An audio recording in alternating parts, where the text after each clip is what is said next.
Greetings. Hope you're having a blessed day. Today, I want to talk about self-control. In Proverbs 25, verse 28, it says, "A person without self-control is like a city without walls."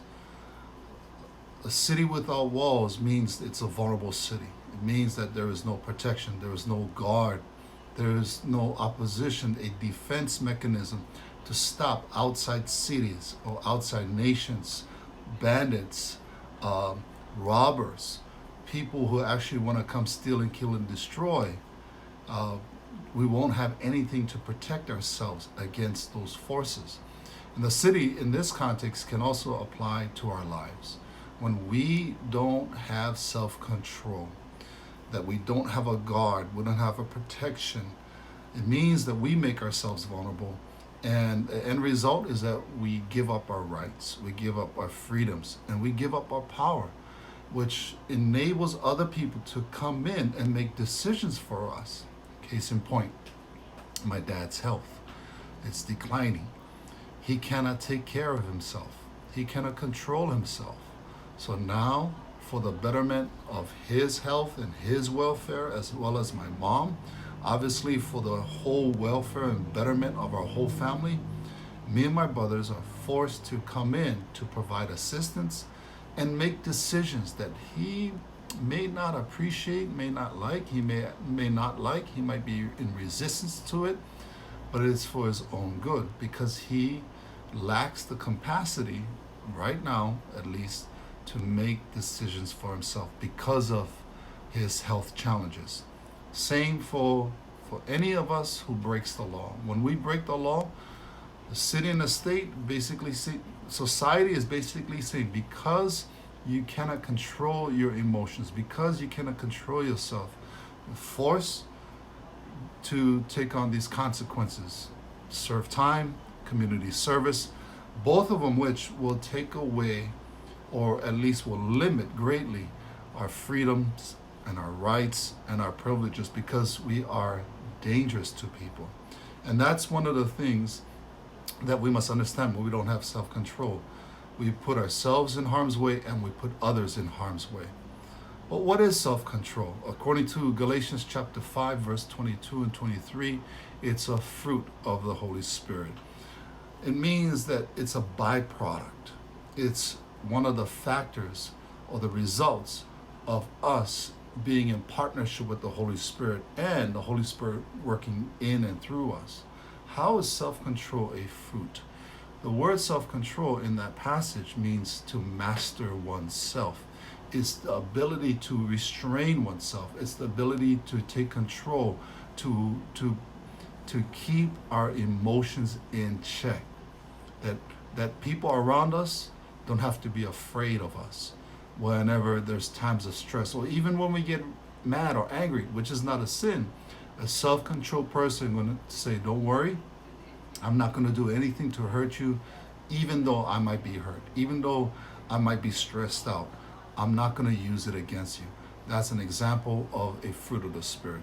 It also means, according to Philippians chapter 2, verse 13, that says that God is in us and he is working in us to do his work in and through us that is pleasing to his will. So when we are practicing being in his presence and we're walking with him, the Holy Spirit, then we actually have the capacity to walk with God and to accomplish and partner with him in completing the work that he's doing in and through our lives.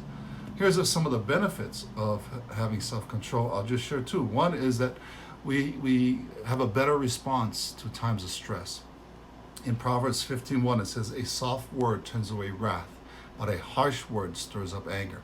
I remember years when we first started here in WMC, it was about 16 years ago. In year one, there was a huge fight on the street. I left my office, jumped a couple walls, and got to the scene, and I showed up as hectic as it was, because I felt like it was back in Pupuole, back in my Pau days, which that was kind of the norm. But I got involved and I showed up with a soft spirit. I showed up, obviously it was the presence of the Lord, but how I showed up and the way I showed up with gentleness and kindness, it brought a calm around the whole environment, especially the one who wanted to hurt his wife. And so that's what we do is that when we are uh, exercising the fruit, and we have the fruit of the Holy Spirit, a fruit of the self control, we're able to bring peace in times of stress. We're not going to go crazy. We're not going to look like a chicken without a head. We're not going to look like, can someone control Ellie? Can someone manage him? That was a pass. Second benefit of having self-control is that it gives us the ability, the strength to achieve long-term goals. So often it's so easy and tempting to give up on goals when we're not progressing as quickly as we want. It might seem like the challenges are too big for us. The pressure of these goals, achieving these goals in whatever the time frame may be, especially if it's short term, can be overwhelming. We get stressed out. The pressures is too much, and simply put, we're tired of the grind. Having self-control enables us to be consistent and persistent. It helps us to evaluate our progress. Evaluating of our tracking our results each day is so important because we can get feedback, and we got to be able to receive feedback, no matter how painful it may be, and view it as a lesson that this is how we need to make adjustments to moving forward. Because oftentimes nobody likes to receive feedback in the sense that we either delaying, or we might be neglecting things, or we're not good enough. But these are just ways of saying to somebody who's filled with self-control, saying, okay, this is where I need to grow. This is where I need to move. These are I need to make adjustments. And lastly, with self-control in relationship to long-term goals, is that it helps us to appreciate the process, the journey, that we can take stock of things that we need to improve, and also appreciate the progress and the changes and the wins that we have, and make sure that it's married together so that we see the whole story. And the last verse I want to share is Galatians 5:16. So I say, let the Holy Spirit guide your lives, so you won't be doing what your sinful nature craves.